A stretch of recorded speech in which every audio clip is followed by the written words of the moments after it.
Welcome to Bart's Gaming Corner. This video is a review of Humankind, a turn-based 4X strategy game that came out this August of 2021. And for you newbies who don't know what 4X means, it's an empire building strategy genre where 4X stands for explore, expand, exploit and exterminate. For decades, this particular genre has been dominated by the famous Civilisation series, but this summer 2 games were released to challenge those. Old World, a strategy game focusing on antiquity and Middle Ages, and Humankind. I haven't come around to play Old World yet, but did spend a lot of hours with Humankind.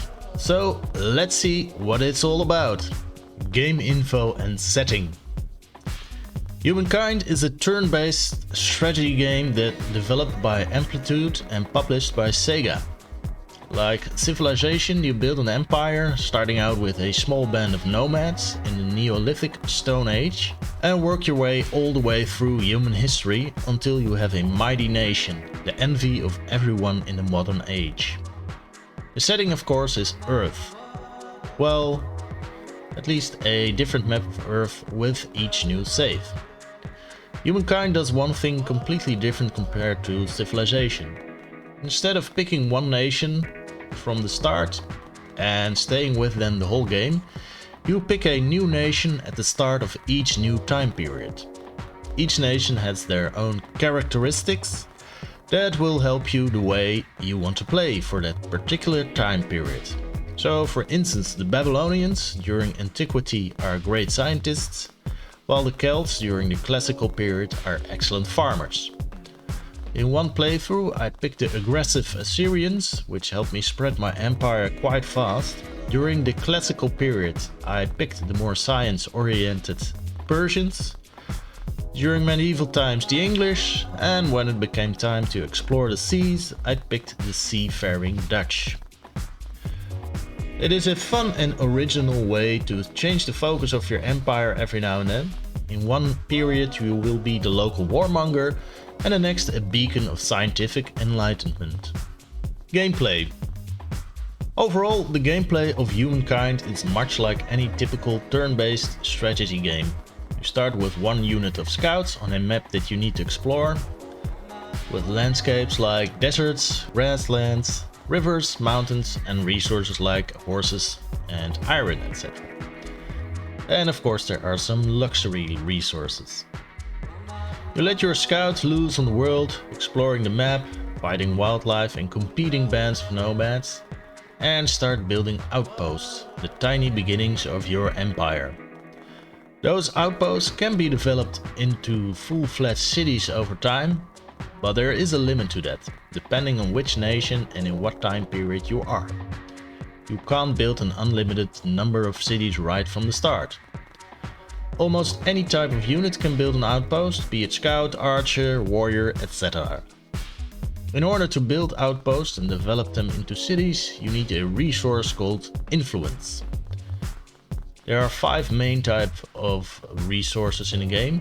Food for growing and maintaining your population, production, used for producing buildings, units and wonders, money for paying your troops and speeding up production if needed, science for researching new technologies, and influence.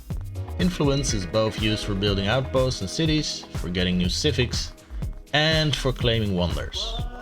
You now need to claim a certain wonder before you can build it.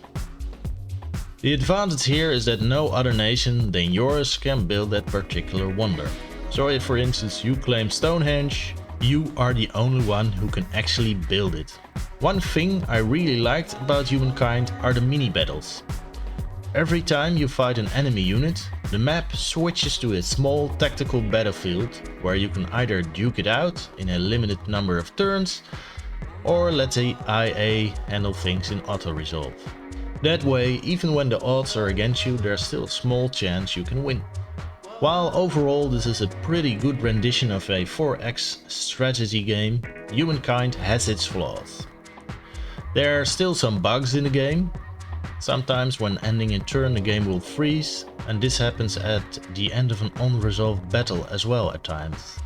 Luckily you can still access the menu and reload, but it is a nuisance nonetheless. The UI, user interface, also could be better. Sometimes there's just too much information on screen. It becomes somewhat unclear what is important for you. And the letter font is a little bit small. Graphics. The graphics of Humankind are pretty good and colorful. Most of the action takes place on a convincing 3D map, waterfalls included. The overall style of the graphics is slightly more serious and less cartoony than, for instance, Civilization.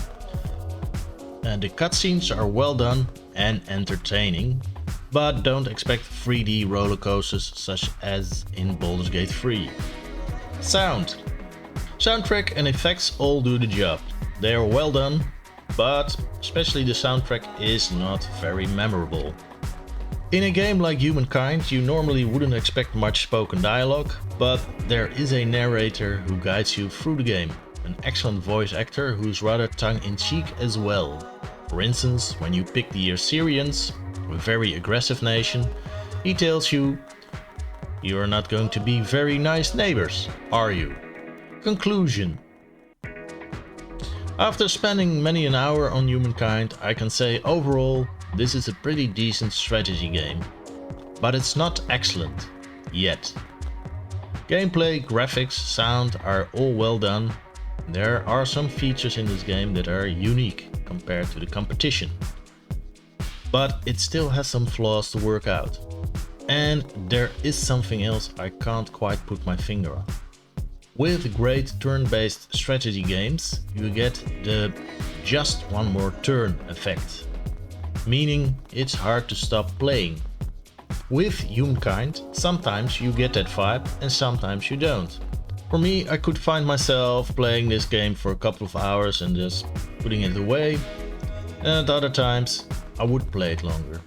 But it didn't give me the lingering feeling I had to play with just one more turn, like Civilization did.